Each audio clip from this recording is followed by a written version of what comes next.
Napoleon Bonaparte, born on the small island of Corsica, is one of the most famous men to have ever lived, hailed as the man of the 19th century. Even his very name is used as a word to describe something momentous, colossal, Napoleonic. A rags to riches story, Napoleon was only 24 years old when he became a general, and 35 when he crowned himself Emperor of the French. Charismatic leader of men, brilliant politician, and a military genius, Napoleon fought 60 battles in his career and only lost 7 of them, making him the most victorious general in history. Not since the days of ancient Rome and the Caesars had one man conquered so much of Europe, or held so much power. The so-called man of destiny and a mass of contradictions, Napoleon remains something of an enigma, at times a hopeless romantic idealist, and the bitterest of cynics. His iron will, sheer intellect, and of course his fiery temperament, captivated or alarmed. To some he was a god, to others the Antichrist. And his meteoric rise and then crushing downfall has been compared to a Greek tragedy. After less than 15 years in power, in the last of 7 wars formed against him by coalitions of European monarchs, Napoleon was finally defeated at the Battle of Waterloo and exiled to the remote rocky island of St. Helena in the middle of the Atlantic Ocean. At the end of his life, reflecting on his misfortunes, Napoleon's analysis was, "I have too much ambition and a spirit of fire." This is the story of Napoleon and the dawn of a new age.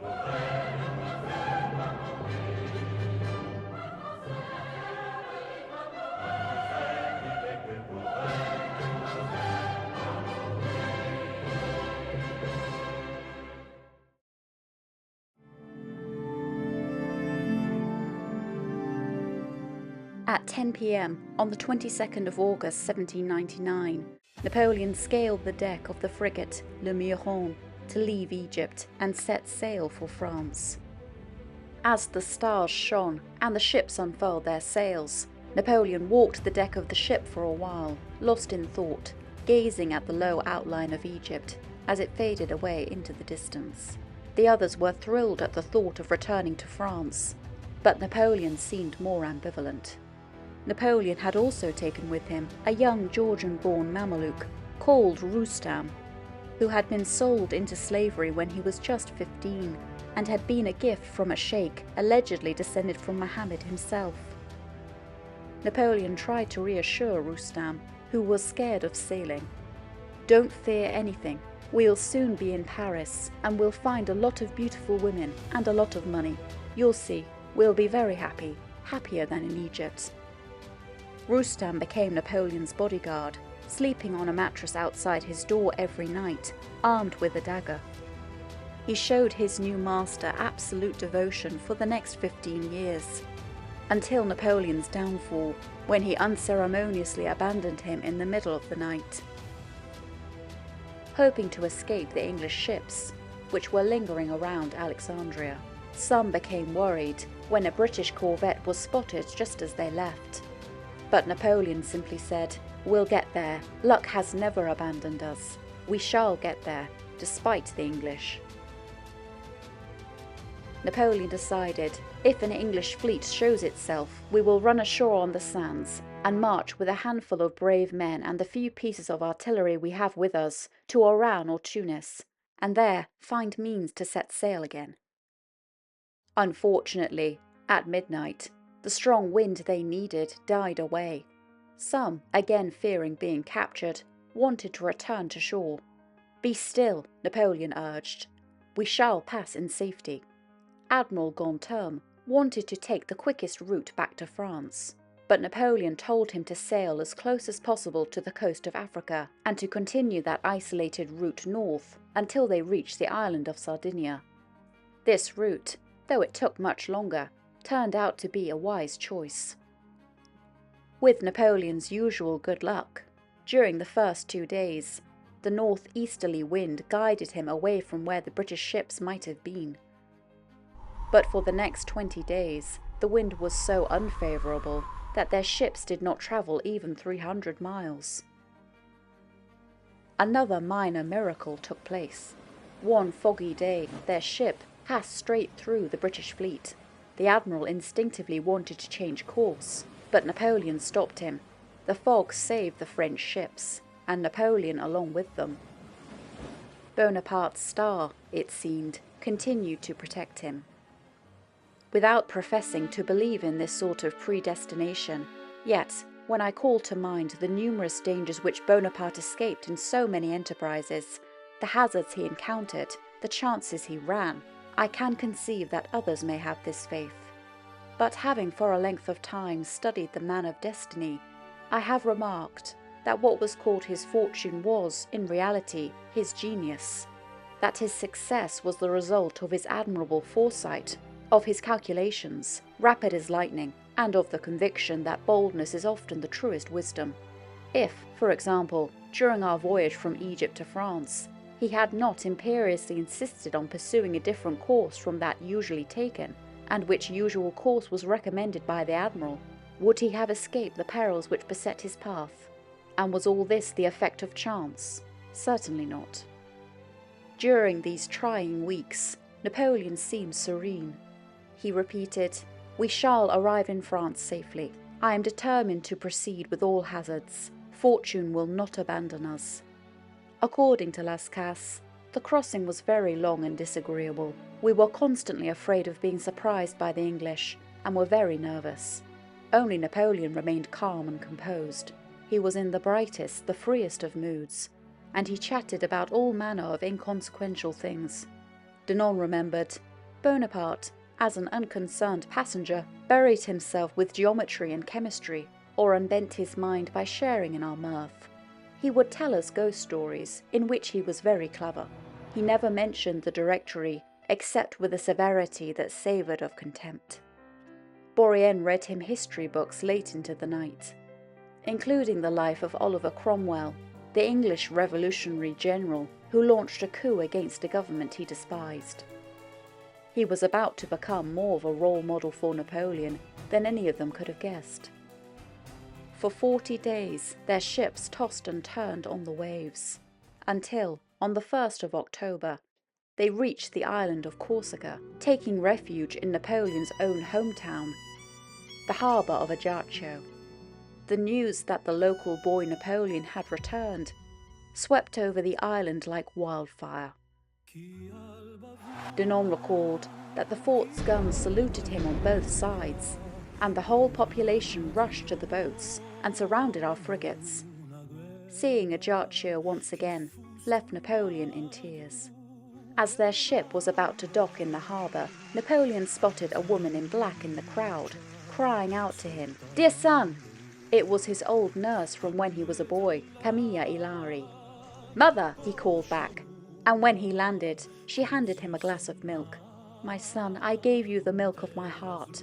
I can now only offer you the milk of my goat." Only a few years ago, the Bonapartes' house had been pillaged by the pro-Paoli mob, with Napoleon and his family escaping for their lives in a boat by night. Now, the name of Bonaparte filled the island with cheers. Napoleon's brief time there was spent with old supporters, friends and servants, and he himself wryly remarked, it seemed as if half of the inhabitants had discovered traces of kindred. Napoleon also got hold of newspapers again, and read of the melancholy story of our disasters. He also learned that the troops stationed there were in a terrible state. For nearly 2 years, these soldiers had received no pay or allowances of any kind. Napoleon handed over to them all the money he had with him, 40,000 francs, keeping only just as much as he needed to finish his journey to Paris. Napoleon did not want to delay, but unfavourable winds held him in Corsica, and after a few days, on the 7th of October, they continued their dangerous voyage. Napoleon never set foot on the island of his birth again. Many years later, he would catch a brief and distant sight of it, under very different circumstances. The evening of the next day, as the sun was setting, English warships were spotted in the west. Admiral Ganteaume, who saw from the enemy's signals that he had been detected, urged an immediate return to Corsica, but again Napoleon dissuaded him. To do so would be to take the road to England. I am seeking that to France. Spread all sail, let everyone be at his post, steer to the northwest, onward! Napoleon now ordered them to head for the port of Fréjus, on the Côte d'Azur, not far from Cannes. The ships were fast approaching the French coast, but were in imminent danger of capture by the English blockade, which could mean years of imprisonment in the black hull of an English man-of-war. In case of the worst, Napoleon decided he would throw himself into a boat and trust his safety to the darkness and the oars. Indeed, he even ordered the boat to be prepared, picked those who were to join him, and carefully collected his important papers. No one was able to sleep that night, and Napoleon said to Monge, "If we were to fall into the power of the English, what course should we take? Resign ourselves to captivity on their prison hulks? Impossible. We should rather blow ourselves up." Monge agreed. "I expected this testimony of friendship from you, so I charge you with its execution." On the 8th of October, 10 British warships were spotted, and, as agreed, in the panic, Monge hurried to the ship's gunpowder stores with a lit lantern in his hand. But by dawn, the coast of France came into view, and far away in the northeast, the unsuspecting English ships disappeared. The French had escaped by the skin of their teeth. They had been at sea for 50 days, surrounded by the enemy fleets of England, Russia, and Turkey, and yet had eluded all of them. When, over a decade later, someone asked him about his escape, Napoleon replied, "Nothing was more easy. If only Sir Sidney Smith, instead of playing the politician with the Pasha of Cyprus, had been doing his job and cruising around Alexandria, I could not have gotten away." Napoleon would later keep a small model of their lucky ship, Le Muron, on his desk, and ordered that the ship herself be kept as a monument, and placed somewhere where she would be preserved for a few hundred years. "I would feel very superstitious if anything bad happened to this frigate." She would, however, eventually be scrapped, less than 50 years later. Napoleon's almost miraculous escape across the Mediterranean led to many caricatures, both in England and France. One of them, which was widely put up in the London shop windows, was so to the point that Napoleon himself laughed when he was shown it. Admiral Nelson was pictured trying to guard Napoleon, but then his mistress, Lady Emma Hamilton, appeared, and he became so busy caressing her that Napoleon escapes between his legs.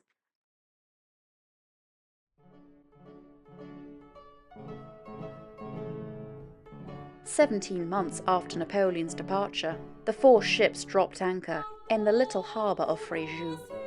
The peaceful little harbour was suddenly thrown into commotion. The bells rang, the guns in the fort thundered, and a cheering crowd began to gather.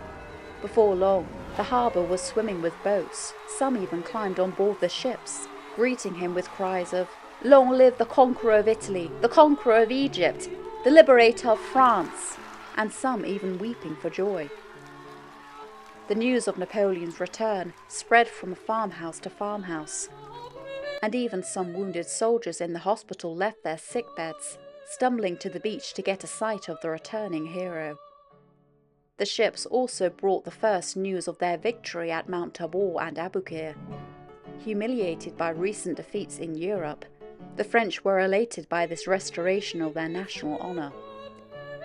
When warned that the ships had recently sailed from Alexandria, where the plague was rampant, and that Napoleon and his men might be infected, the townspeople merely said, "We would rather have the plague than the Austrians," breaking all quarantine health regulations, and in spite of the guards, the people almost took Napoleon by force from his ship and joined him in triumph to the shore. The crowds had swelled so much that Napoleon's boat barely had room to land. For a long time, nothing had been heard of Napoleon in France. Some said he had been exiled by the jealous Directory. His disappearance into the Orient had all the mystery and fascination of an Eastern tale, and his sudden reappearance had something heroic in it. He was already a hero in the public mind, and if anyone could beat the Austrians, it was said, it was the Corsican. One newspaper wrote, "Ah, Monsieur Pitt, what terrible news for you, coming at the same time as the Anglo-Russian defeat in Holland. You'd have been better off losing 3 more battles than having Napoleon Bonaparte back." Napoleon first stopped off at San Rafael, where he later had a small pyramid built commemorating the expedition, and the next day reached Aix, where he officially told the Directory by letter of his return. Napoleon stopped there to recuperate for a few hours, as the local villagers came in their droves to offer him their congratulations. Those who lived too far away to arrive in time rang the bells instead, hoisted tricolour flags on the roofs, and lit up their windows with candles. As news of Napoleon's landing spread, despite the cold and fog, crowds gathered with torches to light up his way to Paris. At each stop, cheering villagers feted Napoleon with bunting and music, bonfires blazed from the hills, and hastily built triumphal arches spanned his path, along with lines of young girls throwing flowers. People danced in the streets, and soldiers fired muskets in the air. Theatres staged special plays, one titled The Hero's Return, written in his honour, and performed in the streets in front of large crowds, who cheered it so loudly that the lines were drowned out, probably just as well, as it had been written overnight and was unrehearsed. The then 17-year-old future cavalry officer, Marbeau, recalled, "People were dancing in the open spaces, and the air rang with cries of hurrah for Bonaparte! He will save the country!" He marvelled at Napoleon and his officers, with their martial bearing, their faces bronzed by the eastern sun, and their exotic Turkish sabres slung by cords. In Avignon, an immense crowd welcomed Napoleon when he arrived. Lyon was illuminated, ready for his arrival, and all its houses had been festooned. As he got down from his carriage, the mayor announced that he had prepared a long, admiring speech for the occasion, but Napoleon had no time to listen to it. With a wave of his hand, imposing silence, he cut him short. "Gentlemen, I learned that France was in danger. I therefore did not hesitate to leave my army in Egypt, that I might come to her rescue. I now go hence. In a few days, if you think fit to wait upon me, I shall be at leisure to hear you." And the cavalcade disappeared again. The fever moved progressively throughout France. At Nevers, conscripts, who had before refused to rejoin their regiments, changed their minds. At Pontarlier, Republicans wept, believing they were dreaming, according to one newspaper. It was not like the return of a citizen to his country, or even of a general at the head of a victorious army, but seemed to imply something more than this. His journey from the coast to Paris was a triumphal march. The return of the heroes was the word on everyone's lips. People would cry, "You alone can save the country. It is perishing without you. Take the reins of government." They also heard complaints against the Directory. Would Bonaparte have lost Italy? Asked the newspaper Le Surveillant, by no means a lone voice. Napoleon's stepdaughter, Hortense, noted the rapture that the news of his arrival evoked. At that time, France was in such a sorry plight that all arms were stretched out to the general, and every hope was on him. In every city and in every village, triumphal arches had been built. When we stopped to change horses, the people would gather around our carriage to ask whether it was really true that the Saviour, for that was the name that all France had given him, had returned. With Italy lost, the finances exhausted, the Directory without energy or authority, the return of the general was accounted as a favour from heaven. The road from Fréjus to Paris was a series of ovations, which showed him, as well as his enemies, what France expected of him. When Napoleon finally reached Paris on the 16th of October, the popular elation bordered on delirium.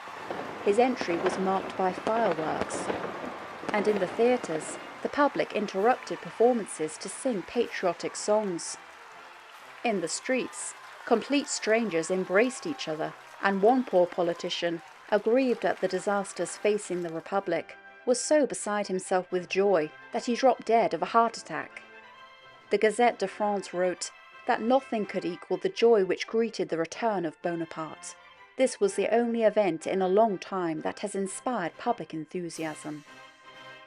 General Thibaut, who had fought at the Battle of Rivoli, was in the Palais Royal when he heard that Napoleon had returned. The general commotion in Paris left no doubt as to the truth of the news. The regimental bands belonging to the garrison of the city were already promenading the streets as a sign of public cheerfulness, swarms of people and soldiers following them. At night, illuminations were hastily got up in every quarter, and in all the theatres, the return was announced by shouts of Vive la République, Vive Bonaparte. It was not the return of a general. It was the return of a leader in the garb of a general. The shadow of a government remained in France. Breached by all parties, the Directory was at the mercy of the first assault. But rather than revelling in his success, or deciding what he was going to do politically, Napoleon was embroiled in a domestic drama with his wife, Josephine. The personal sorrow which he returned to matched his public glory.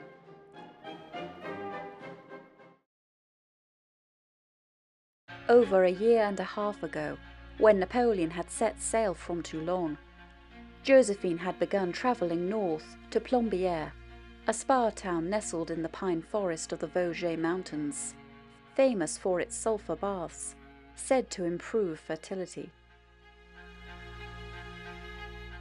Josephine wrote to Paul Barras claiming she had no social life, and teasingly went on to ask him whether he wished to join her in taking the cure. She then pleaded for news of Bonaparte. "I have need of it. I am unhappy to be separated from him. I am overcome with a sadness that I can't conquer. Besides, his brother, to whom he frequently writes, is so horrible about me that I am always worried when I am far from Bonaparte. I know what he has told friends, one of whom repeated it to me, that he is only happy as long as he is getting me into trouble with my husband. It is a vile existence, abominable, a fact that you will understand one day.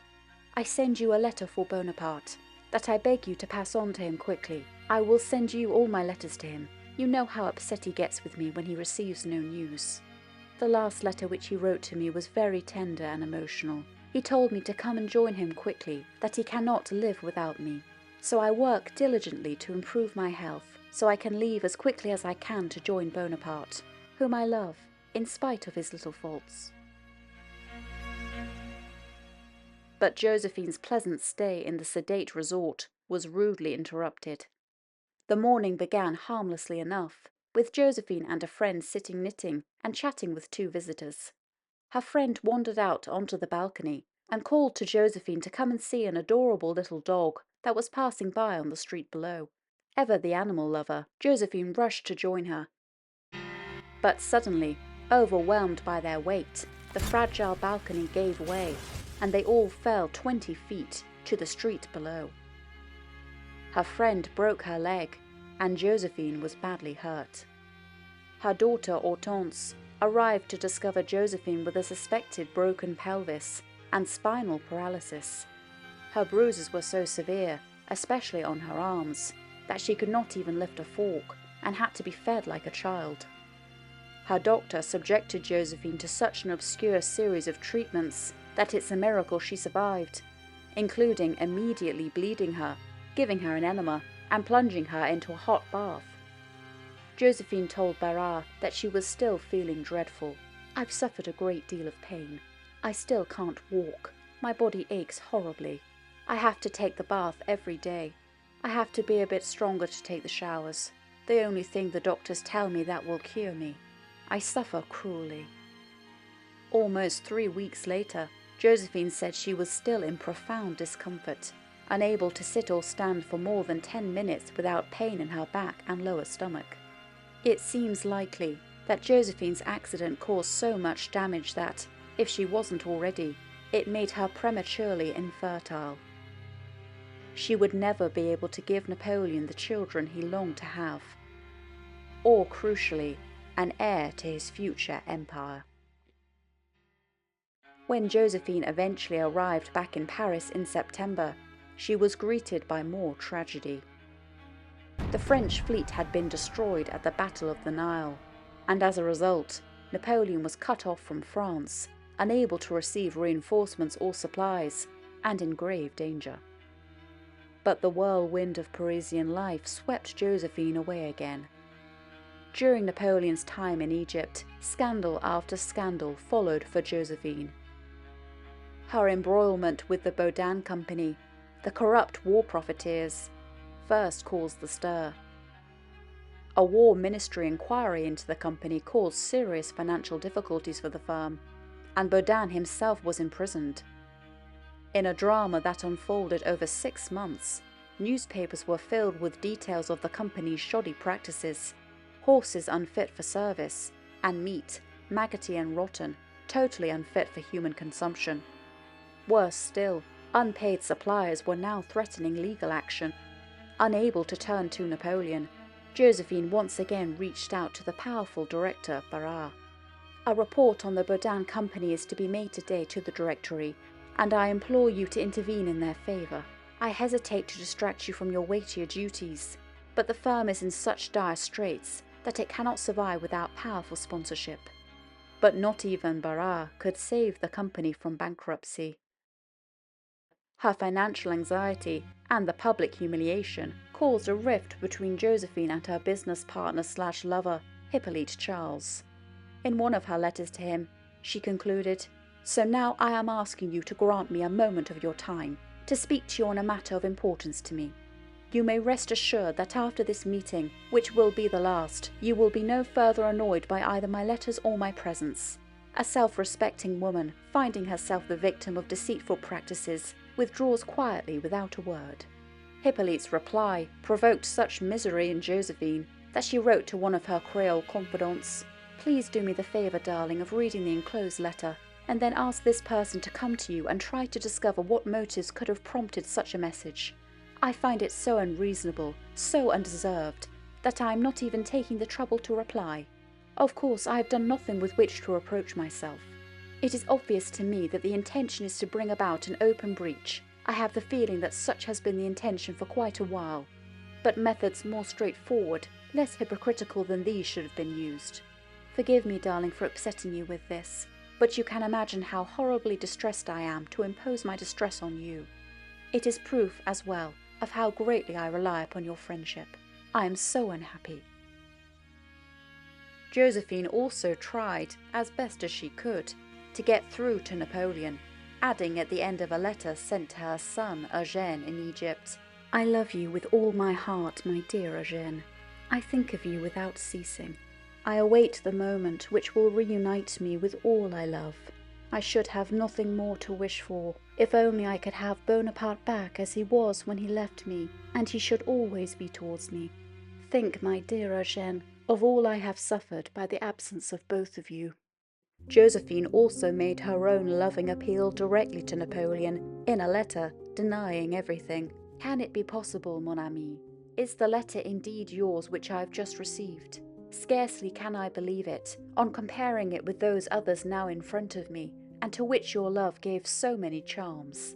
My eyes cannot doubt that those pages which tear my heart are truly yours, but my soul refuses to admit that yours could have wrote those lines, which, to the ardent joy experienced from having heard from you, have followed the mortal grief of reading your expressions of displeasure, the more painful to me that it must have proved a source of terrible pain to you.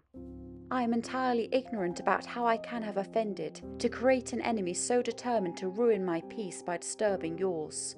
But surely it must be a serious reason which can induce someone to unceasingly renew against me accusations of such a specious nature that can be believed, even for a moment, by the one who until now has deemed me worthy of his complete affection and confidence.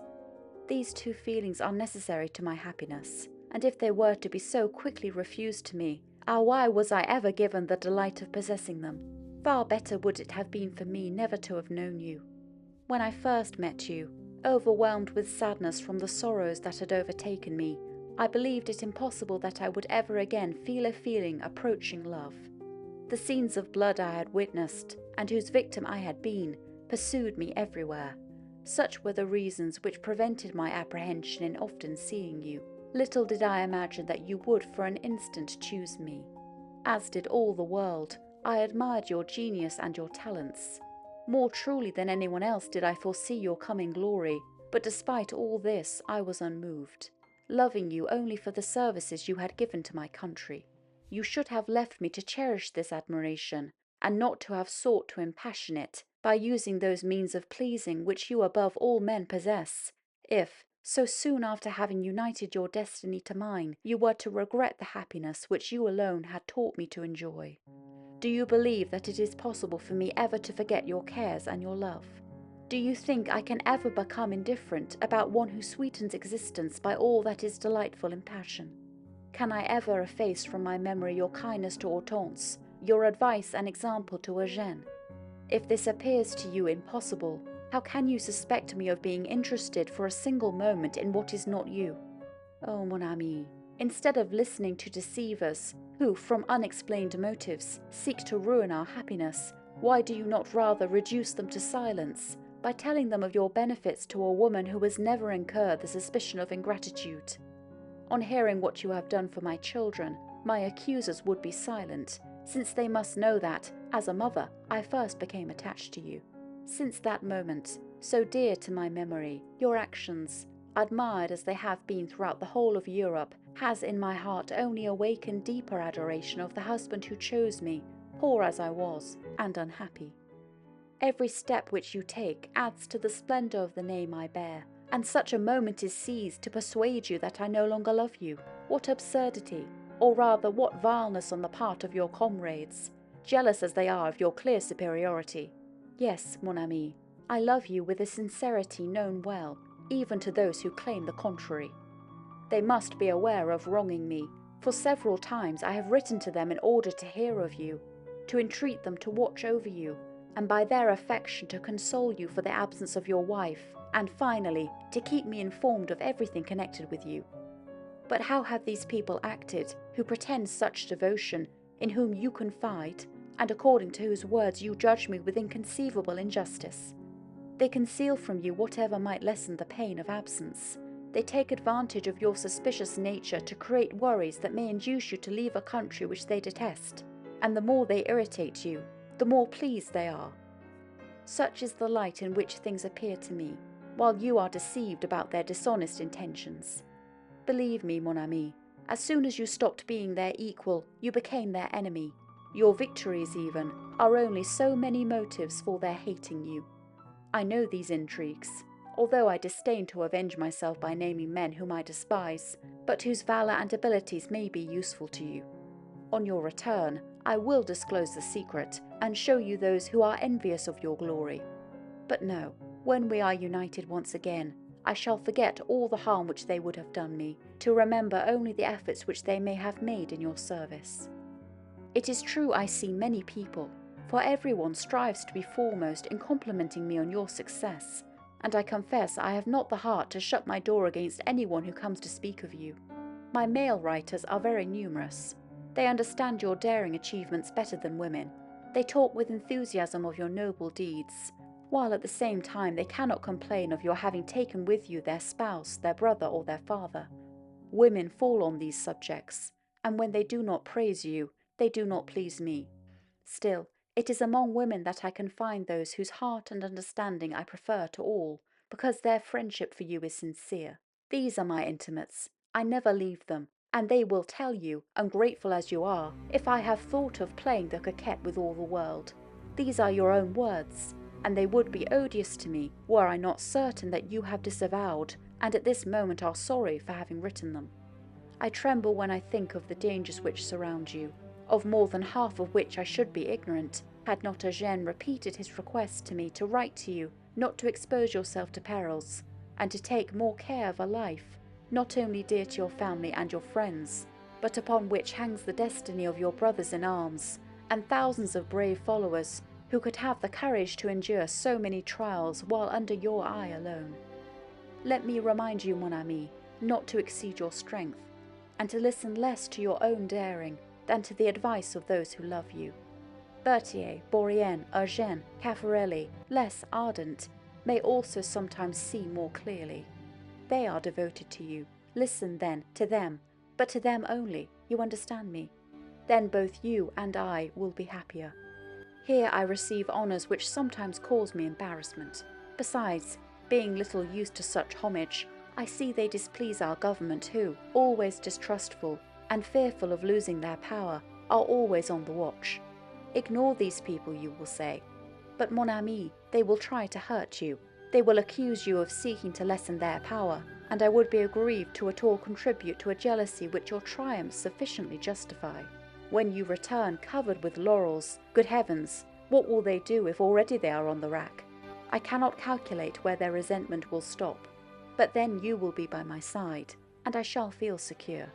Let us think no more of them, nor of your suspicions, which I will not refute one by one, because they are all equally devoid of truth. As for me, I beguile the time in writing to you, listening to your praises, or reading the newspapers where your name occurs in every page. I am always thinking of you, now transporting myself to the time when I shall see you, every hour, now plunged in sorrow at the thought of the time which must pass before your return, and when I finish this, I begin again. Are these the signs of indifference? I wish for none others from you, and if you feel that way for me, I shall not think myself completely an object of pity, despite the small slanders which they would like to have me believe about a certain fair one, who they tell me interests you deeply. Why should I doubt you? You assure me I am loved.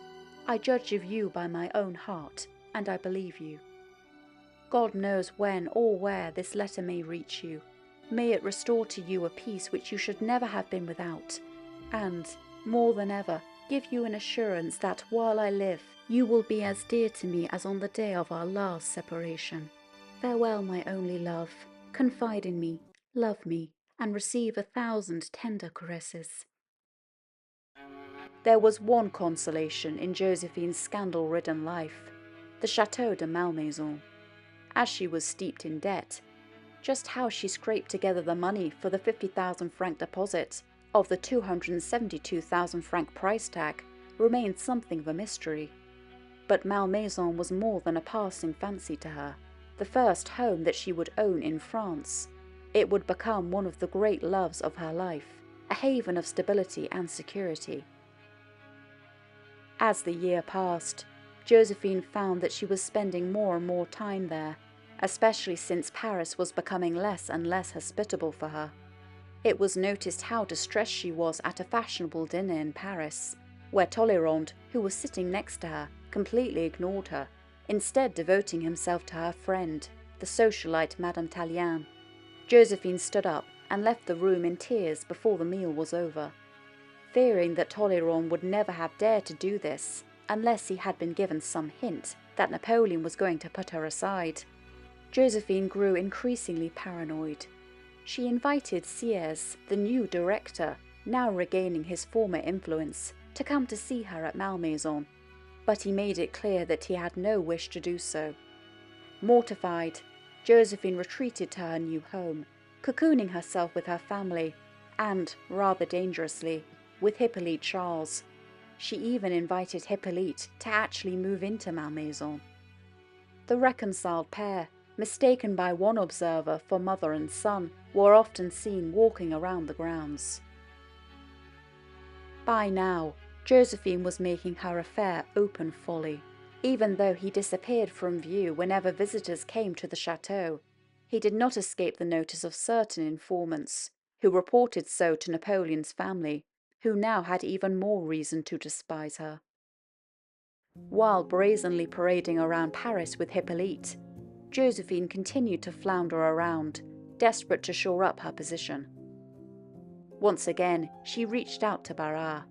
Since I have been living in the country, I have become such a rustic, so much of a recluse, that the great world frightens me. Besides, I am so unhappy that I prefer not to be an object of pity to others. I want to see only you, my dear Barras, you who love your friends even in adversity. So please tell me which day you will offer me luncheon. I will come in expressly from Malmaison, and can be with you as early as 9 in the morning. I must talk to you. I need your advice. You owe it to the wife of Bonaparte, to our friendship. yours and mine. She simultaneously tried to safeguard her political position. She began to carefully win over the next president of the Directory, Goyer, an ardent Republican. Though 54 years old, he probably hoped that Josephine's overtures offered more than friendship. After all, she was something of an erotic trophy, and Goyer considered himself a Casanova, even keeping a list of all the women he had seduced.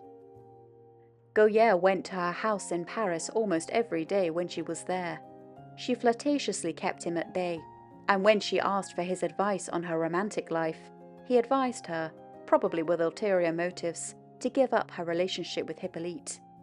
When she reassured him that they were only friends, he insisted that it compromises you in the eyes of the world.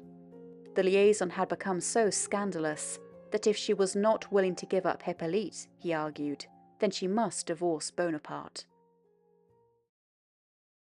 Meanwhile, Josephine came to open rupture with Napoleon's brothers, Joseph and Lucien, who were Goyer's strongest political opponents in the government.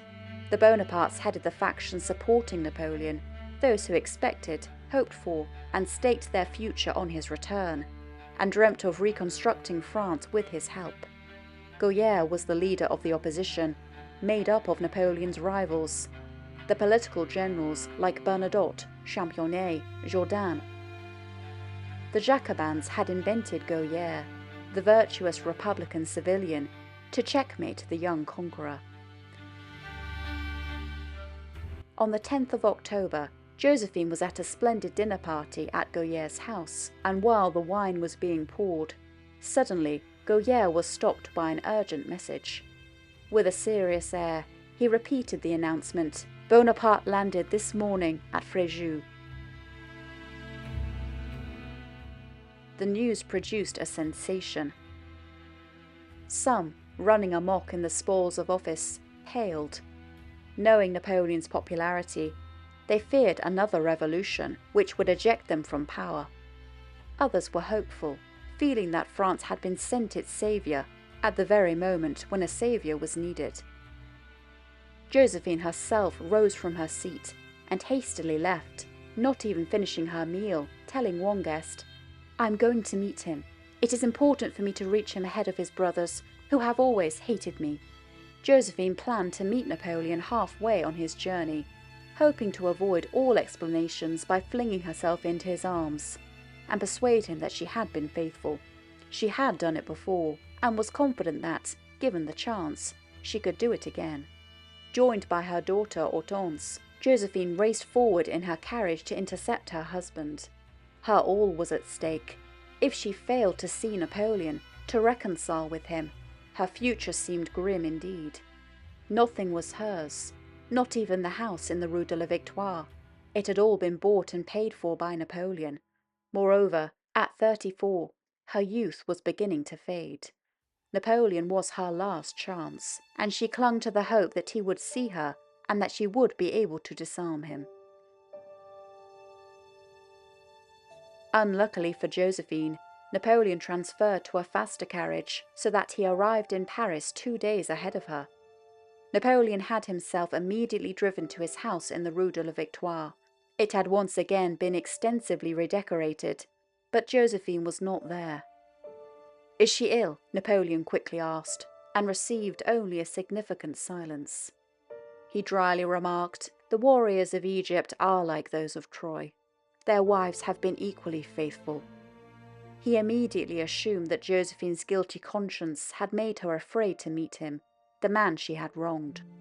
Before now, Napoleon had recently shown signs of wanting to forgive his wife. It had been over a year since he had learned of Josephine's infidelity. Much of his anger had faded, and he had thoroughly retaliated with his young mistress, Pauline Fouret. But Napoleon now grew deeply agitated, and Josephine's delay was exploited by the Bonapartes. Her son, Eugène, later wrote, "They turned it to their advantage, seizing on the opportunity of her absence to further injure her in her husband's estimation, to poison his mind, to turn him against her." Napoleon questioned his brothers, his sisters, and his mother. Perhaps to spare his feelings, his family actually seemed to have held back many of the details from him. However, what they did tell Napoleon was enough. No possible doubt now remained about Josephine's behaviour. All the way back to Milan at the very start of their marriage, and the even more scandalous goings-on while he had been in Egypt. So strong and decisive in most areas of his life, Napoleon was unusually indecisive about his relationship with Josephine. As one historian wrote, Napoleon's obsession with Josephine, his love and his passion for her, were not susceptible to the analysis or the logic of which he was master. She still haunted his flesh.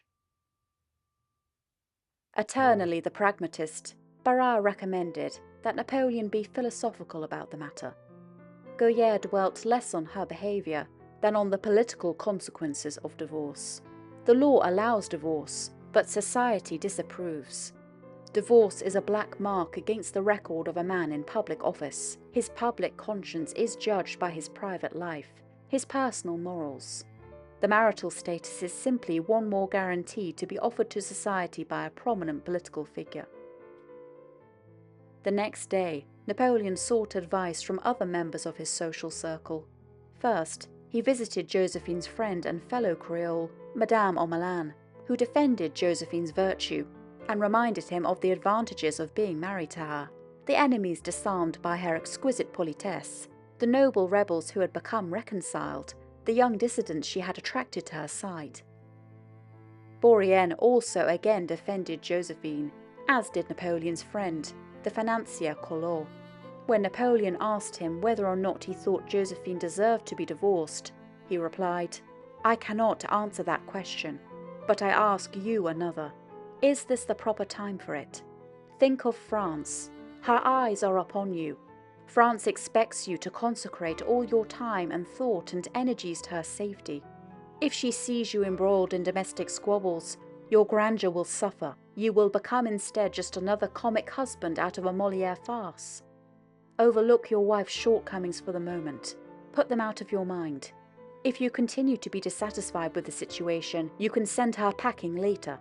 You're too familiar with our moral climate not to realize how important it is for you not to make your political debut on the national scene in a role that verges on the ridiculous." Unable to contain himself, Napoleon, who had been pacing the room back and forth, burst out, "No, my mind is made up. She shall never set foot in this house again. Tongues will wag for a day or two. On the third it will be forgotten. In the light of the momentous events that are brewing, of what significance is another broken marriage?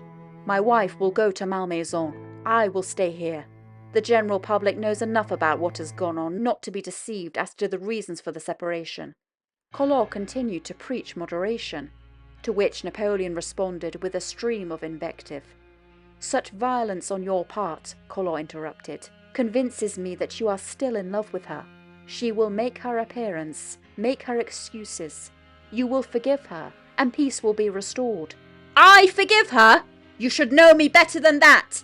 If I were not so sure of myself, I would tear this heart out of my chest and hurl it into the fire." Almost choked with rage, Napoleon clutched at his chest, as if to tear it open, a gesture which Bourrienne witnessed, and felt poignantly demonstrated his heartache and emotional distress. For Napoleon, his own political interests were forgotten, outweighed by his outrage and injured pride. Fearing that seeing Josephine again would revive all his love, he was determined not to see her, and ordered all her clothes, jewels, and belongings to be packed in trunks and removed from the house. Then, telling his brothers to meet him the next morning to start the divorce proceedings, Napoleon shut himself up in his study on the first floor. At around midnight, Josephine arrived at the Rue de la Victoire in a frenzied state. Napoleon heard her arrival, but stayed firmly in his study. Before then, whenever Josephine arrived home, he had always stopped whatever he was doing to go outside and gallantly help her down from her carriage. But not now. Josephine emerged trembling from her carriage and was now confronted by the sight of all her possessions in trunks. The embarrassed porter told her that he had been given orders not to let her enter the house. After much urging, Josephine pushed past the servants and ran up the stairs. She'd succeeded in forcing her way into the house, but now Napoleon's personal stronghold had to be stormed. Her maid told her that the general was in his study, but when Josephine crossed the hall, she found that the door was locked and bolted against her. Madame de Remusat, one of her ladies-in-waiting, claimed that Josephine later told her the dramatic goings-on of that night. She called out to Bonaparte, beseeching him to open. Through the closed door, the general replied that it would never be opened to her again. She knocked desperately at the door, imploring him to open it, calling him mon ami, mon bon ami. There was no response. Then she fell to her knees and wept, imploring his forgiveness in her name and in that of her children. But silence was the only answer. The hours of the night went by in that same deathly stillness and suspense, broken only by her sobs. At this exact moment, it seems that Josephine realized how much Napoleon meant to her. Tears streaming down her face, Josephine knelt by his locked door all that night, crying, coaxing, begging, banging on the door, whispering words of her love for him. But Napoleon did not answer. "Ah, tears, women's only weapon," Napoleon once declared.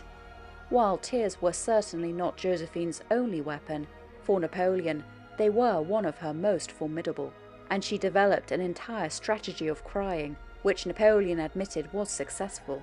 She thinks she has won her point when she begins to cry.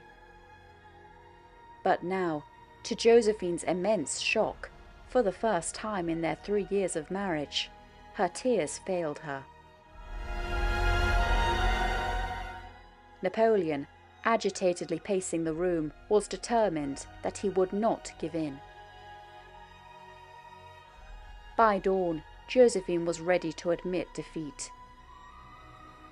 She got up off the floor and made her way down the stairs, where her maid suggested one final attempt on Napoleon, but this time that she should take her children, Hortense and Eugène, with her, who he loved as if they were his own.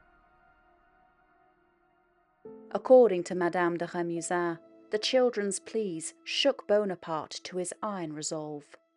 With a grim face, but with reddened eyes that betrayed that he too had been weeping, the general opened his arms to embrace Eugène.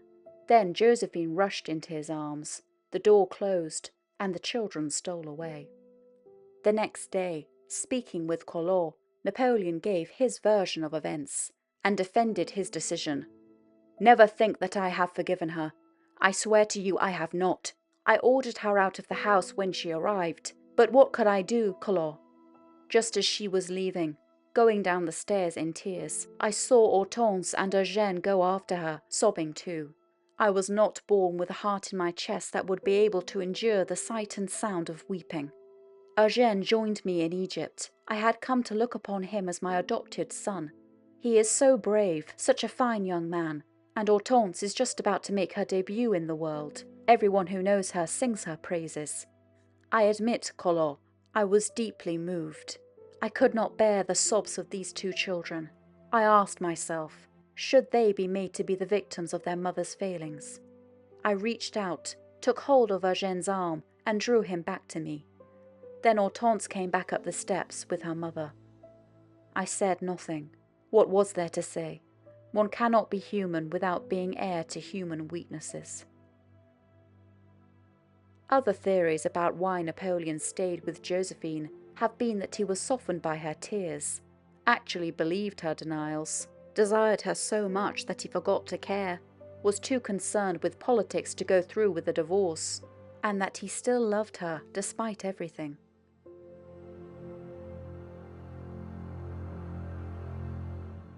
Regardless, Josephine was relieved and triumphant. She had crushed the Bonapartes, who had almost succeeded in ending her marriage.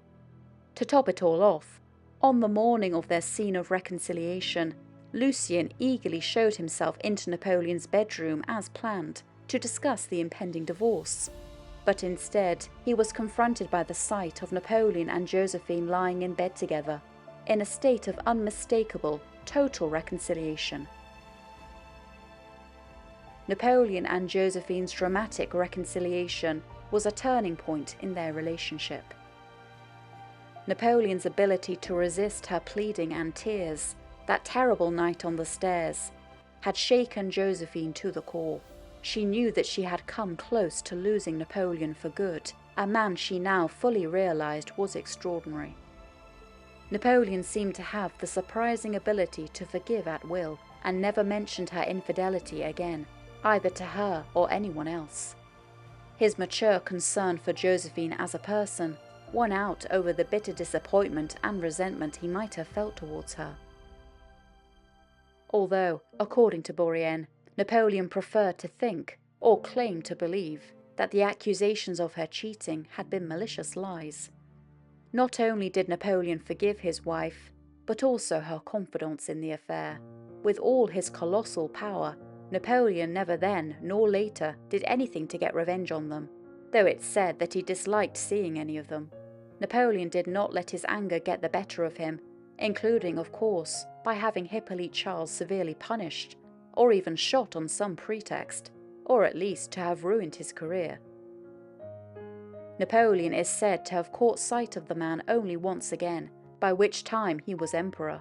He grew noticeably pale, and according to one witness, so distressed that it nearly made him collapse afterwards. The fault, Napoleon argued, was his own. He should have been more cautious, aware, less trusting. By forgiving Josephine, Napoleon accused himself of being weak, as he was by Corsican male standards, and many people were disgusted that he forgave her. The wife of the Minister of Foreign Affairs wrote of her incredulousness at this man who shows every form of audacity, every kind of courage, yet tolerates his name to be dishonoured and dragged through the mud by his wife, whom he pardons. Their power balance had forever shifted. Napoleon was now far less passionate and indulgent, and the man who had once worshipped her as if she were a divinity no longer put her on a pedestal. His letters to her were suddenly sedate. From now on, Napoleon became a tolerant, fondly indulgent husband, over whom his wife, in important matters, had no influence. There is no greater misfortune for a man than to be governed by his wife. In such case, he is neither himself nor his wife. He is a perfect nonentity. The guilt of many men may be traced to over-affection for their wives. Josephine could no longer take him for granted, and now she would have to work to sustain his love. She now knew that Napoleon was master, and feminine as she was, probably preferred it that way. On the ruins of his all-consuming passion for Josephine, Napoleon resigned himself to a gentle, steady affection for her, which became second nature to him, and which lasted for the rest of his life. However, Napoleon's forgiveness did come with another condition. The tables had turned, as Josephine would now be a faithful wife, but Napoleon would no longer be a faithful husband. Napoleon had experienced the charms of a younger woman with Pauline Faure, and he had enjoyed the change.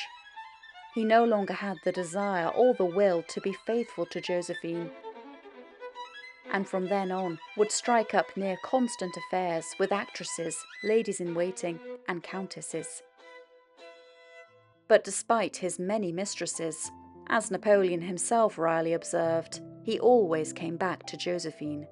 I was like Jupiter, who, after a breach of the marital bond, always came back to his Juno. And it never seemed as if he ever again loved another woman with such intensity. Napoleon's attitude towards love also changed, becoming once again skeptical about its meaning or even doubting its very existence. Love doesn't really exist. It is a feeling created by social mores. I am probably the wrong person to judge it, however, for I am far too rational. And, from experience, he would always have a rather low opinion of supposed female virtue. It also became vital for Napoleon to downplay the hold Josephine had once had over his naive young heart. I really loved Josephine, he admitted, before adding, "But I had no respect for her." One must feel respect for a woman in order to love her really and completely. The story of Napoleon and Josephine is certainly not the Romeo and Juliet love story of legend, but something subtler and, in a way, more interesting. If Josephine had responded as Napoleon had wished from the very start, probably nothing very different would have happened than in the long run. But the history of Napoleon would be far less rich, as then it would be without the priceless, painful portrait of his great obsession. Napoleon's overinvestment in Josephine may have made clear to him what he already suspected, that he had a knack for overinvesting in his imagination, and if he also by now realized that there were limits to his ability to make reality conform to his fantasy, then he still saw that he had a powerful force of will. Napoleon's two great loves as a young man, his Corsican patriotism and hero worship for Paoli, and his romantic love for Josephine, had both been crushed. Napoleon never loved like that again. Neither person had returned his feelings in full. So after making a heroic effort to bend reality to his will, from now on, Napoleon bent himself to reality. He began to limit his investments in other people and to take them as he found them. The idealist had become a cynic, which was about to serve him well in the years to come.